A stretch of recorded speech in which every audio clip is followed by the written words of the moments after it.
Hello mga kabibig! Welcome back sa ating bagong YouTube channel. Ito ang pinakamaingay na YouTuber sa balat ng YouTube. Ako si Kabibig, maglebak-lebak ka down with evidence mga kabibig. Naku po! Ano tong nangyari? Sabi ng mga netizen, kinarma ang Tulfo Brothers. Buong pamilya kinasuhan ng disqualification case sa Comelec. Anong nangyari? Oy, malapit ng eleksyon, ngayon pa nagkaroon ng disqualification case ang mga Tulfo. Yan mga kabibig, oh. Grabe. Comelec says DQ case filed against Tulfo Brothers. Nako po, baka maproblema ang Tulfo Brothers nito. Hindi lang pala ang Tulfo Brothers ang sinampahan mga kabibig. Marami pala sila. Maraming membro. Ito dito. A disqualification case has been filed against ACT-CIS Representative Erwin Tulfo and Jocelyn Pua Tulfo, Quezon City 2nd District Representative Ralph Wendell Tulfo, former Tourism Chief Wanda Tulfo Teo, and broadcaster Ben Tulfo, sabi ng Comelec. So marami. Erwin Tulfo, si Jocelyn Tulfo, si Ralph Tulfo, si Wanda Tulfo, si Ben Tulfo. Itong 5 Tulfo ang kinasuhan. Kasi itong mga Tulfo na ito ay tumatakbo sa 2025 election. Ang senador na si Raffy Tulfo. So, pag manalo itong 5, 6 na Tulfo ang nasa politika. Sila yung number 1 sa family dynasty. Diba? Ang kabibig. Ben and Erwin are senatorial candidates while Wanda is a nominee of Turismo Party List. The petitioner, a certain Virgilio Garcia, cited their being members of a political dynasty as a reason for disqualification. Yun pala mga kabibig, ang rason kung bakit gustong ipa-disqualify ang Tulfo brothers and sisters and in-laws and cousins. Sinampahan ng disqualification case sa Comelec dahil sa issue ng citizenship at political dynasty. So eto kabibig, share ko sa inyo ha. Well, shinare naman ito ng Commission on Election, Comelec, itong sinampa ni Virgilio, ito mga kabibig, Virgilio R. Garcia, siya ang petitioner, versus Congressman Erwin Teshiba Tulfo, Congressman Jocelyn Pua Tulfo, Congressman Ralph Wendell Tulfo, Wanda Tulfo Teo, and Ben Teshiba Tulfo. Petition to disqualify mga kabibig ang issue dito mga kabibig. Kita nyo naman, di ba? Dyan. Petition to disqualify. Ano ba ang laman kung bakit gustong pa-disqualify? Ito Citizenship confers upon, sa citizenship pala mga kabibig. Oo. Ang question at ang political dynasty ang rason kung bakit gusto ni Virgilio R. Garcia na ma-disqualify itong madaming Tulfo na tumatakbo ngayon. Parang sila yata may marami, no? Pamilyang ito ang maraming tumatakbo ngayon. I don't know, that's maybe my mathematics will tell. Hala ka mga, citizenship is not a matter of convenience. It is a badge of identity that comes with attendant civil and political rights accorded by the state of it to its citizenship. Nako, paano na yan? Questionable daw di umano ang citizenship ni Erwin Tulfo, mga kabibig. Paano yan mga kabibig? Ano kaya ang maging reaksyon ni Erwin Tulfo at yung ibang Tulfo at si Ben Tulfo regarding sa issue na ito?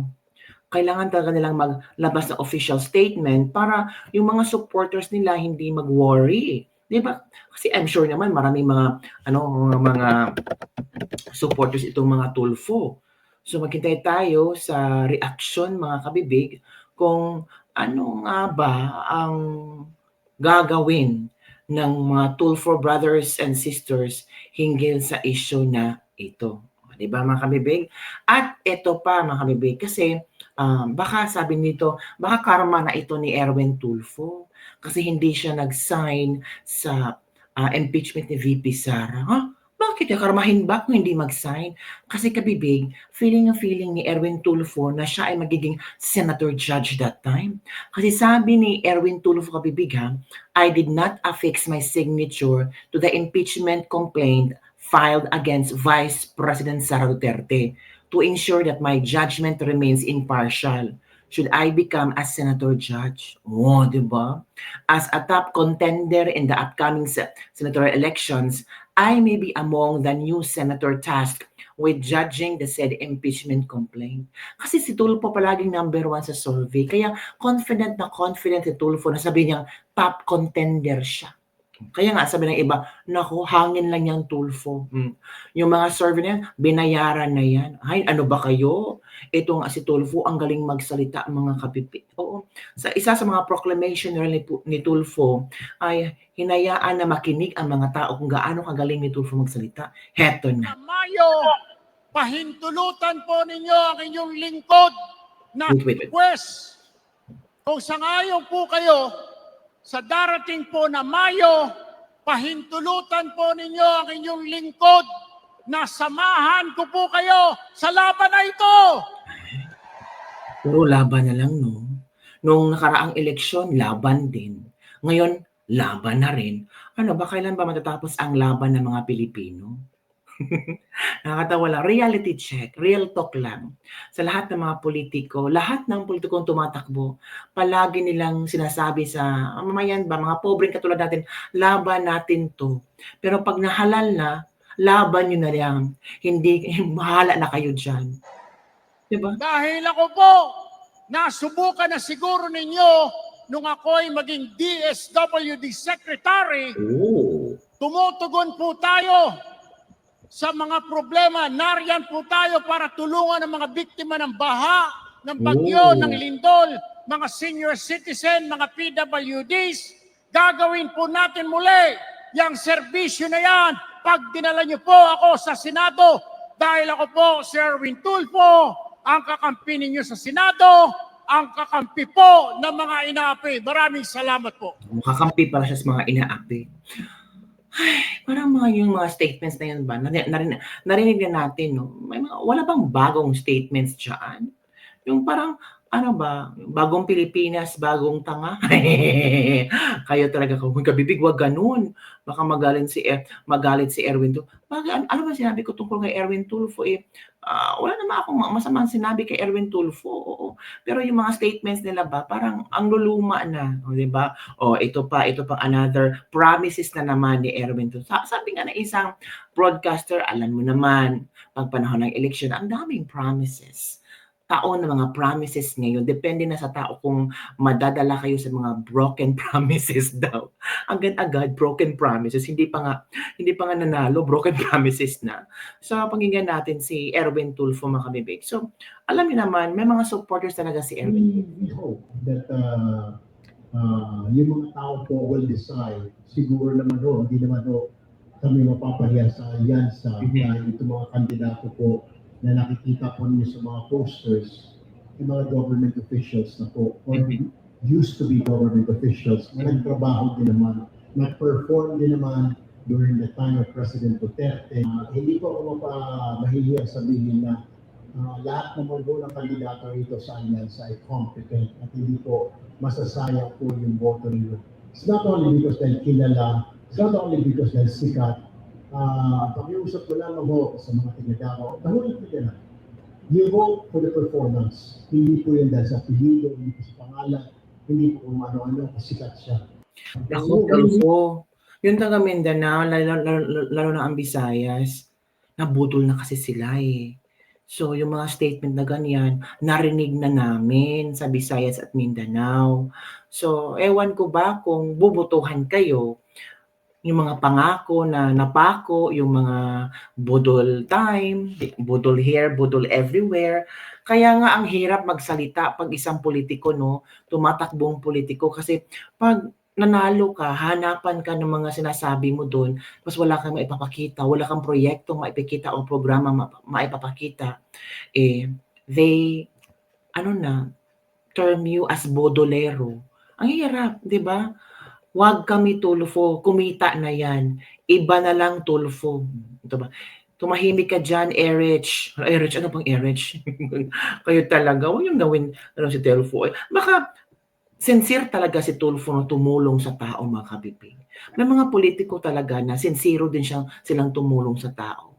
Pero yung iba na dadala na yan sa mga grupo nila ba? Kasi yung mga grupo nila is more about negative campaigning. So ang mga tao ayaw sa negative campaigning eh. Kahit sinabi ng COMELEC na okay lang yung negative campaigning na yan, part na yan ng eleksyon. Pero ang mga tao naboboard, tapos nanggigigil na sila sa negative campaigning kasi alam nila kung ano ang katotohanan. Kaya yung mga politiko ngayon, ingat-ingat sa negative campaigning kasi ayaw na mga netizen yan. Ayun lang ganyan, di ba? So, kaya nga yung iba, very careful magsalita kasi alam nila, isang kibot na lang nila, nasa social media na sila ngayon. Kaya yung ibang politiko, silent na lang. Di ba? Ako, ano ba naman yan? Ito pa mga kabibig ang komento, good job sa nagsampa ng case sa mga Tulfo dahil si Erwin Tulfo isang kano. Sana masagot ito ni Erwin Tulfo, no? Hindi dapat single out lang, ang dami din sa lokal. Maging basihan sana ng mga botante sa darating na halalan ay yung isinusulong na batas ni late Miriam Defensor Santiago na anti-political dynasty, anti-EPAL, anti-premature campaign, at transparency and accountability. Maging voter-educated sana ang lahat ng botante. Good news ito. Sana ma-push through to at makita ng COMELEC. But hindi i-disqualify lahat ng politiko na may mga kamag-anak na tumakbo. Ayun. Good news, sobra-sobra na lahat na lang sila. Ang daming mga Tulfong tumatakbo ngayon na masarap ba sa politika? Hala? Sinasabi naman ni Bien Tulfo na ayaw niya ng political dynasty pero sila, political dynasty, goods lang. Baliwala yan sa mga malakas sa Tulfo. Sila batas sa Pilipinas. Sila hari-harian. Kaya reject yan ni Garcia, COMELEC. Pera-pera lang yan. Hindi natin alam. Baka pag-aralan ng COMELEC itong isinumite na disqualification case ni Virgilio Garcia para sa mga Tulfo. Bakit bigla din tumahimik yung petitioner para matapan? Hindi ako kontra sa political dynasty kung ang pamilya Duterte ang mamuno sa bansa or sa Davao. Solid po kami, subok na ang kailang serbisyo. Yun na nga ang sinasabi. May mga negative at positive disadvantages and advantages ng political dynasty. Political dynasty nga pero walang nagawa. Useless din. Pero kung political dynasty na may maraming nagawa, programa sa lugar nila, bubutuhan talaga ng mga tao. Nako, mekos-mekos lang din yan. Hindi yan papansinin. Hay nako, wag kayong maniwala. Nasa alyansa ni BBM si Erwin Tulfo. Tuloy, patuloy lang yan. Binobobo lang kayo niyan para pag-usapan. Hala, grabe no. In fairness kay Erwin siya yung nakita ko na marangal at matulungin. Meron sarili na prinsipyo. Siya yung nauuna na magdadala ng mga pagkain, gamot sa mga nasanta, biktima ng kalamidad noong DILG Secretary siya. Bilang broadcaster, pinaglalaban niya ang karapatan yung mga taong biktima sa abuso. Mataas ang hanga ko kay Erwin Tulfo. Diba? May mga supporter talaga si Erwin Tulfo na nagmamasi din sa kanya kung ano ang kanyang mga ginagawa. So, mga kabibig, ano ang inyong opinion tungkol dito? Payag ba kayo or agree ba kayo sa ginawa ni Virgilio Garcia na magsampa ng disqualification case sa Tulfo brothers and sisters and friends and families? Ang dami kaya? 5 ba yun or 6? Ilan ba yun? Again nga, tingnan ko nga kung ilan sila. Ang dami mga kabibig, as in, masyasaka lang bang, uy, ito pala kadami ang tumakbong Tulfo this year. Ito sina Congressman Erwin, senator ko na, uy, Congressman Erwin, Jocelyn Pua Tulfo, Congressman Ralph Wendell Tulfo, Wanda Tulfo Teo, at si Bente Sheba Tulfo. So 5 Tulfo. Sabi dito, citizenship ang issue, illegal talaga yan, dapat talaga disqualified yan. Ano ba yan? Pamilya na ba ang politika sa atin?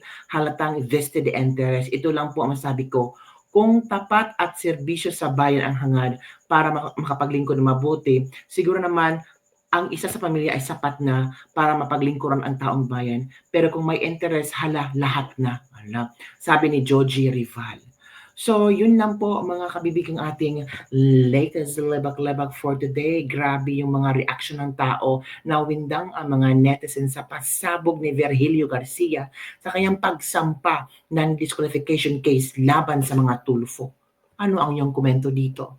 Don't forget to like, subscribe, and share this video para sa mga news na ating pag-uusapan. See you everyone. Bye!